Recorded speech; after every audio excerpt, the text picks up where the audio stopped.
Hi, my name is Lucille, and I worked on the film Blue Birthday. If you want to pass it over to Jordy. Hi, my name is Jordy, and I worked on Stand for Humanity, a PSA about hate crime. And what was your motivation, where did you find the story and the motivation for the hate crime PSA? So this is like a smaller concept for my thesis film, which relates to hate crime and the social issues regarding the black community. Growing up in New York City, I saw a lot of things happen on the news, and I was commuting to school every day almost when the protests were happening with George Floyd and Eric Garner. And then recently, Jordan Neely on the train was the one that really made me want to make this film. So yeah, and I thought I would try out the concept and the theme and find my voice through this PSA to be able to tell a bigger story and, inspired by true events, I would just say, to keep it short, yeah. And Lucille, your team made this film. What was the, how did the ideas come to you about the Blue Birthday? So the project was essentially to create a film that had a 3-act play structure with a clear beginning, middle, and end. And the pitch was actually from one of my peers, and he kind of introduced the concept that was very simple, but it had a very clear story, which is kind of what we wanted to practice through this project.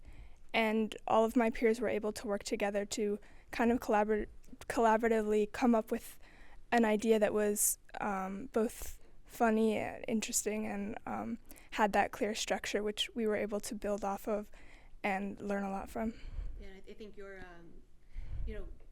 had a very clear idea from the start. Whereas I remember others we had to form it more, but you guys were pretty set from the beginning. Yeah. Did the process of getting feedback from different professionals, was that useful, intimidating, okay? Yeah, definitely. It was very helpful. We were able to build off of a lot of different creative ideas to come up with what we did in the end. We got a lot of input on maybe certain things would be more funny or climactic or different impactful. So definitely. Jordy, any tips for young filmmakers? And what's your filmmaking background? I just started making films maybe a little over a year ago. I'm pursuing my bachelor's degree at Brooklyn College for film. Oh, cool. We have a lot of Brooklyn College people here, actually. Our staff. Yeah, I heard about that too. Yeah. Any tips, you said? Any tips? Yeah. Nothing. My only tip would be just to make films. I think that's the only thing I would say. I don't think... make them and learn from them? Yeah, and there is no other way to learn than actually making them. I've learned that going to film school, and it's not the same sitting in a classroom and let's say watching films or watching slides about filmmaking than actually going out and doing it. It's not, whatever worked out for other people before, it's not going to work out for us. It's a different time and things are changing, and yeah, technology is evolving. So I would just say, if you really want to learn, make a film. That's what I would say. Tips for filmmakers,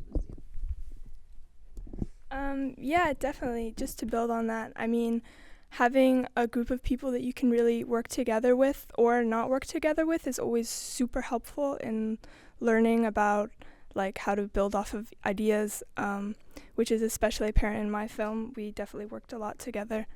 And just making films, going out, taking initiative is really important, and not being scared to make mistakes in filmmaking, because even in this film we made it was a lot of trial and error. We obviously made a rough draft for it, and then picked that back up, that same story, and making a good film takes a lot of time and patience, so be mindful of that. Absolutely. Well, thank you so much, you guys, for your work and for talking to us.